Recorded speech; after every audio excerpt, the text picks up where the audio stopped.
السلام عليكم، يا رب تكونوا بخير.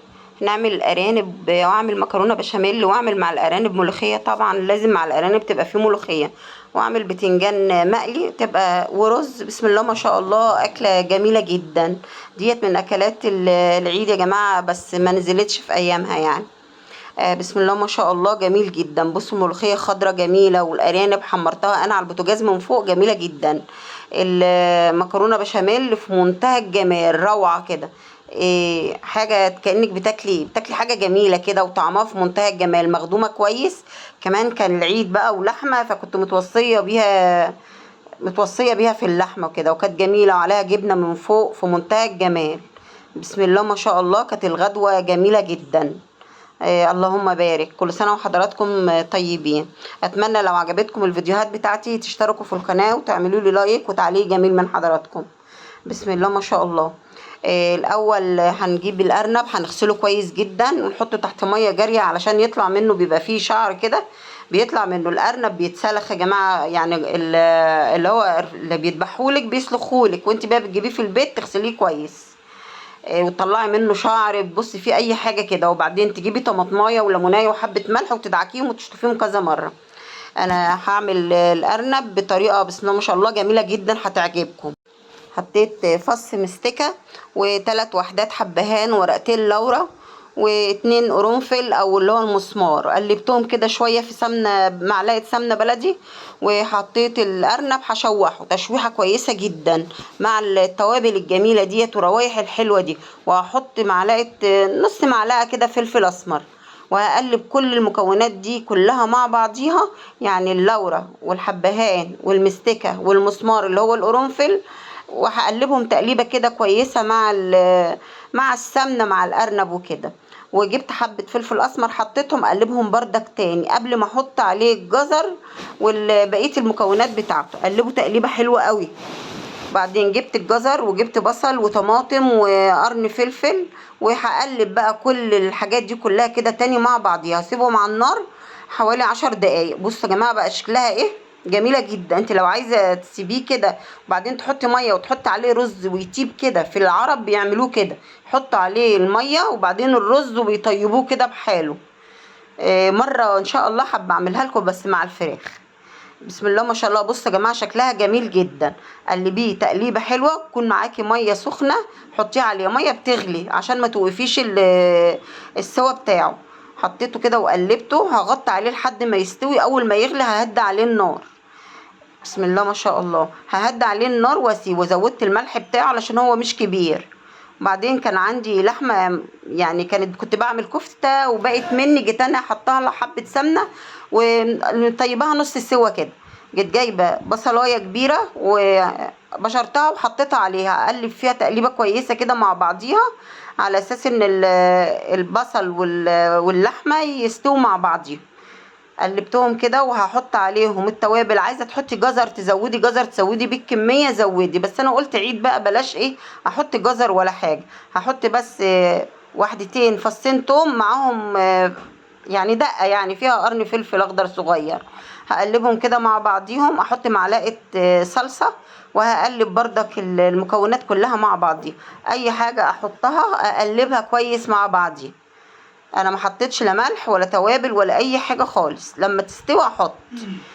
جيت بقى احط التوابل بتاعتي، ملح وفلفل اسمر وبابريكا، وحبه صغيرين توابل لحمه، ورشه جوز الطيب صغيره، رشه جوز الطيب صغيره. اقلب. لو ما عندكيش جوز الطيب كفايه الملح والفلفل الاسمر بس. قلبي كويس كده المكونات دي كلها مع بعضيها. بس مش مهم التوابل يعني تكون ياما، ممكن تحطي فلفل اسمر وملح وخلاص. خلصت التعصيجه ديت، فقلت بقى اعمل البتنجان عشان اما اشغل الفرن احط فيه الحاجات كلها مره واحده. هعمل الفرن دوت مقلي كده في الفرن، البتنجان مقلي في الفرن، مش الفرن مقلي في البتنجان، البتنجان مقلي في الفرن. عندي ملوخيه خضراء غسلاها ومقرطفاها، وحطيت معاها قرن فلفل اخضر.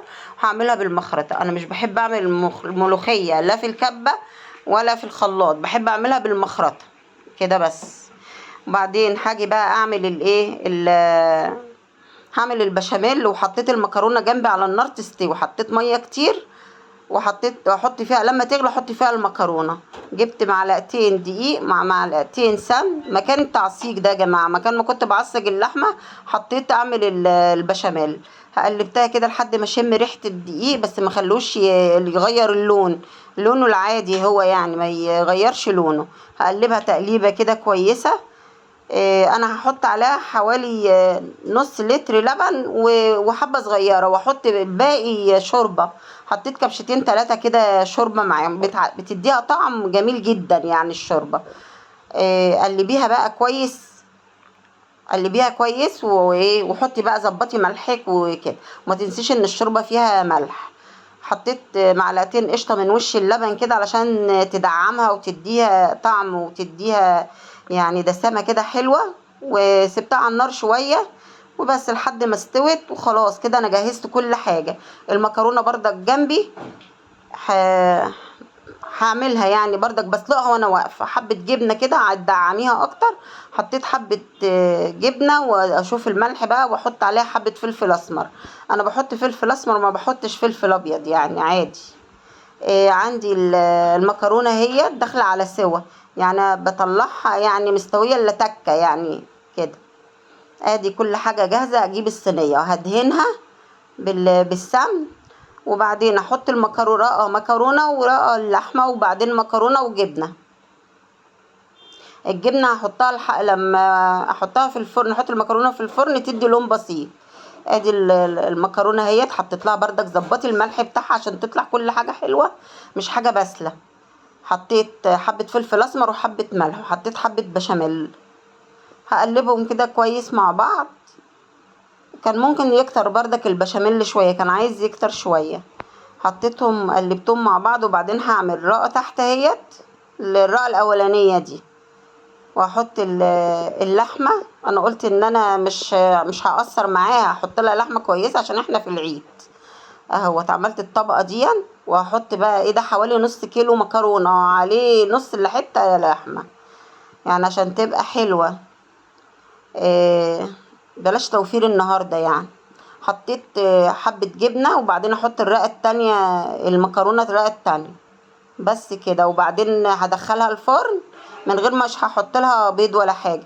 هدخلها احط عليها البشاميل وادخلها الفرن تاخد لون بسيط، وبعدين احط عليها الجبنه اهي. بصوا يا جماعه بقيه البشاميل اللي هو هحطه.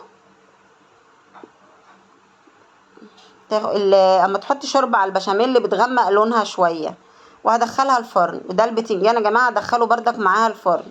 اهو بحط البتنجان نقطه ميه صغيره وبغطيه بعد دقيقتين كده، واعري عليه الغطا واقلبه. انا عندي بقى الارانب استوت. هحمرها فوق البوتاجاز، لان الارانب لو اتحمرت جوه البوتاجاز بتنشف. ديت الملوخيه خلاص جهزتها. ديت الطشه بتاعت الملوخيه. فصين توم كبار كده يعني 4 5 كده، وعليهم كزبره ونقطه ملح بسيطه. وحطيتهم على حبه سمنه على حبه زيت المتوفر عندك. تديهم يا دوبك ايه ما يغيروش اللون. انا ما بحبش اغير لونها يعني. يا دوبك اشم ريحه التوم، بعدين بتكه صغيره كده احط التوم على الملوخيه. بصوا يا جماعه يعني لونها مش بيتغير اهي. بسم الله ما شاء الله. الريحه بقى الارانب على الملوخيه على المكرونه، الدنيا بسم الله ما شاء الله. كل عام وحضراتكم بخير. اهيت الملوخيه هي مجهزاها، حاطه لها شوربه ومجهزاه. احط عليها الطشه بتاعتها وخلاص كده. بسم الله الرحمن الرحيم. وخلاص مش بشهق ولا حاجه، اقول بسم الله الرحمن الرحيم اهي. بسم الله ما شاء الله. ادي المكرونه هي بردك طالعه اللون ده كويس يعني مناسب. هحط عليه المكرونه. لا احط عليه الجبنه وادخلها تاني تاخد لون بسيط واطلعها. بسم الله ما شاء الله. وكده الاكل بتاعنا جاهز. هنحضر بقى السفره بتاعتنا. ادي المكرونه وادي الارانب، وفيهم مش كل ده الارانب يعني، فيهم حتتين فراخ عشان ولادي مش بيحبوا الارانب. وادي مخلي الخيار عملته مع حضراتكم على القناة، والبتنجان والملوخية، وادي طبق الرز. بسم الله ما شاء الله اهو. اللهم بارك. لون الأنارب جميل وطعمه كان في منتهى الجمال يعني. والملوخية بالأنانب دي مشهورة بتبقى جميلة، بس أنا بحط عليها مكعب مرق الدجاج يعني. حطيت على الملوخية مكعب مرق الدجاج كمان. اتمنى اشوفكم في فيديو جديد. السلام عليكم ورحمة الله وبركاته.